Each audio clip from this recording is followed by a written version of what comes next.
কেউ কি এই মৃত্যু থেকে বাঁচতে পারবে? কথা বলেন। আল্লাহর ওলিরা বাঁচতে পারে নাই, নবীরা বাঁচতে পারে নাই। যেই ফেরেশতা এই মৃত্যুর কাজে নিয়োজিত সে মালাকুল মাউতও বাঁচতে পারবে? সবাইকে মারার পরে আল্লাহ তাকে বলবে, এবার তুমি মরো।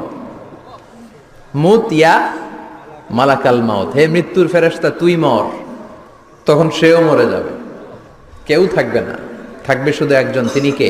আল্লাহ। কুল্লু মান আলাইহা ফান ওয়া ইয়াবকা ওয়াজহু রাব্বিকা যুল জালালি ওয়াল ইকরাম ফাবিআইয়ি আলা রাব্বিকুমা তুকাযযিবান।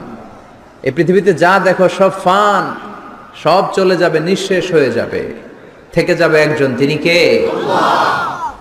আল্লাহ থেকে যাবেন। এজন্য এগুলো হচ্ছে রিমাইন্ডার। এই মাহফিলগুলোতে আসলে, কবরস্থানে গেলে হৃদয়টা একটু নরম হয়।